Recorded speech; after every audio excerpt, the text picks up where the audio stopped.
Hello, it's Nicky and welcome back. Today I want to begin a 10-part series with you, taking you behind the scenes of the checks that I do with clients. And I wanted to share a little bit about this because coaching, self-development, living your best life, dreaming big, etc., etc., etc., can feel a little bit ambiguous.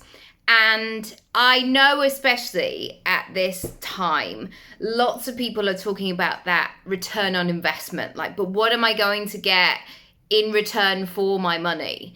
And I think it's really important to discuss because many of us have lots of places and spaces that we can spend our money. And even though I believe that lots of people are buying and purchasing, I think the consideration is much more discerning. So people aren't just going, oh my goodness, they use some NLP on me and I feel like I should go for it. People are really thinking about what their business needs, what they need, and making choices from that place. So one of the first things that I want to talk to you today about is your personality. And that is the personality of your business and the personality of you as well. And you will notice, spoiler alert, one of them is money later down the line, but it's not the first thing.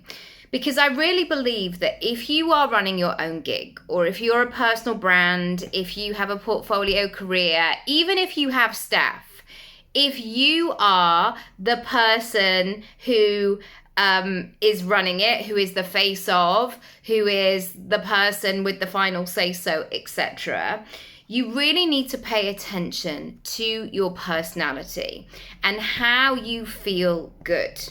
And again, there is this narrative of just keep going, just keep doing all of the things. If you wanted it, you would just keep working harder, and things should be about struggle and determination and all of these things. And yes, there is often some hard work to be considered. There's some hours. I don't believe that things just magically appear and you're like, how did that happen? Often there is time, thought, consideration, focus behind the scenes. But what I want to share with you today is about working with your strengths and how you like to work rather than against them, and building this business model so it suits you. Because if you feel good, you're more likely to do good. And we've also all been in situations where maybe it looks good on paper, but you just don't get the feeling. Or you've been attracted by a business opportunity, and then when you get into it, you're like, oof, this feels like it's not in alignment. This feels like it's really hard work. And also I want to remind you that we get the opportunity, if we work for ourselves, to design something that really works for us. I remember a friend of mine in our 20s, having a conversation. So at the time, I think we were living together. We were definitely spending a lot of weekends together, having a great time. And on a Monday, I remember that feeling that she would always have of like, I can't get up. I absolutely hate getting up early in the morning. And that wasn't like I am, really struggling any more than anybody else. It was just her natural body clock did not want to be awake early on a Monday morning and on a long bus into town. And I remember her saying, actually, I would love to work 12 o'clock till 8 o'clock. So she could sleep in the morning. She loves brunch. She could have a whole brunch scenario and then work at 12 and then be finished by 8. She loves to eat late as well. And then if she wanted to go out after work, she could do that and do the same again. And this is a really great reminder if you work for yourself. Now, you might have other factors in this. You might have kids that you need to take to school. You might have caring responsibilities. You might be working office hours because that's what your team work. but maybe not.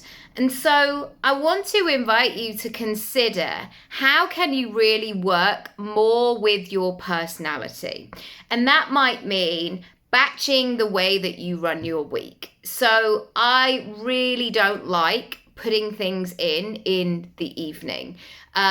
It just doesn't work for me, especially if I'm the one on the school pickup and then home and homework and dinner and bath and bed and book and questions and up and down and all of that stuff. My kids have always woken up really, really early in the morning, and they do go to bed reasonably early. We're certainly not in the 10 o'clock category just yet, as I know some of my pals are. But by the time they go to bed, I'm done. I have like a little window of myself where I might make myself a decaf cup of tea. I know, wild. I might watch an hour of something or read my book or chat to a friend on the phone, and then I'm done. And that works for me. But in the mornings, I am often awake at 5 a.m. like I was this morning. 2 minutes to 5. Hi, here we go. Welcome to the day. And that really works for me if I've got a creative thing I want to work through, if I'm considering stuff, if I'm journaling. That is a golden time for me. And then I kind of structure my week accordingly. So if I have meetings in town, for example, I don't put any meetings in my diary online. Like I really try and do either or. Like I'm either all in town or I'm at home. So I want you to just think about your business model, and see if it is in sync with you. Is it feeling really good? And also to say that it's completely okay to change. Even if you've done something for a while and then you've suddenly, as I've been speaking, it's dawned on you going, oh yeah, it doesn't work. It absolutely doesn't work for me. Consider how it could change, how it could be possible, what you would tweak. I would love to know. And remember, it might not be well, I'm definitely not doing that anymore, so that's it. It might take a little bit of time to adjust as you go through the process.